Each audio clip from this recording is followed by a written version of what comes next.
రైతే ఈ దేశానికి వెన్నెముక. మరి వ్యవసాయం అనేటువంటి మాటలో సాయం ఉంది తప్ప ఆ సాయం రైతులకు అందనేటువంటి పరిస్థితి గత పాలనలో మనం చూసాం. కానీ ఈరోజు వ్యవసాయాన్ని రక్షించుకోవాలి, రైతుల్ని కాపాడుకోవాలనేటువంటి ఆలోచనతో తెలుగుదేశం, జనసేన, బీజేపీ, ఎన్డీఏ ప్రభుత్వం పనిచేస్తుంది. దానికి ఉదాహరణే ఈరోజు మనం చేసినటువంటి ఈ యొక్క శంకుస్థాపనలు. ఏదైతే జిన్నూరు ఛానల్ మీ అందరికీ తెలుసు, దగ్గర మరి 15,000 ఎకరాలకి సాగునీరు, మరి వేలాది మందికి త్రాగునీరు అందించేటువంటి కాలువ. మరి ఈ జిన్నూరు ఛానల్ మీద రైతులు తమ పంట పొలాలకు వెళ్ళడానికి కానీ, తమ పంట ఉత్పత్తులు తెచ్చుకోవడానికి కానీ మరి నడిచేటువంటి పరిస్థితులు కూడా లేనటువంటి స్థితులు. ఆఖరికి ఈ జిన్నూరు ఛానళ్ళు మరి ఏదైతే లాకులు వేయాలన్నా తీయాలన్నా లస్కర్లు కానీ, ఏఈలు కానీ, ఇరిగేషన్ అధికారులు కూడా వెళ్ళడానికి వీల్లేనటువంటి పరిస్థితులు. ఈరోజు ఈ జిన్నూరు ఛానల్ మీద ఇప్పుడు 3 శంకుస్థాపనలు చేసాం. 3 చోట్ల 5 కిలోమీటర్లు మరి 1,06,00,000 రూపాయలు ఈరోజు నిధులు మంజూరు చేసి శంకుస్థాపన చేసినటువంటి పరిస్థితి.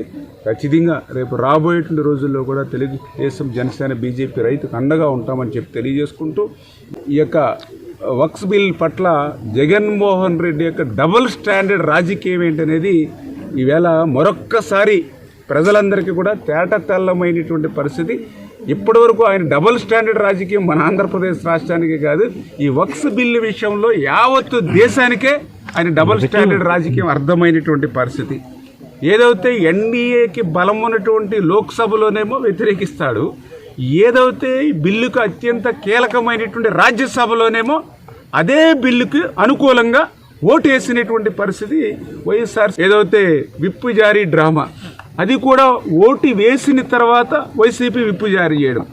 లోక్సభ చరిత్రలో ఓటింగ్ అయిపోయిన తర్వాత విప్పు జారీ చేయడం అనేది మొట్టమొదటిసారిగా ఈ యొక్క జగన్మోహన్ రెడ్డి పార్టీలోనే మనందరం కూడా చూస్తున్నటువంటి పరిస్థితి. అంటే నిన్నటిదాకా ఏదైతే వక్స్ బిల్లును వ్యతిరేకిస్తున్నారని కౌర్లు చెప్పినటువంటి వ్యక్తి ఈరోజు సైలెంట్గా రాజ్యసభలో అదే బిల్లుకి మద్దతు ఇచ్చినటువంటి పరిస్థితి ఈరోజు మనందరం కూడా చూసాం.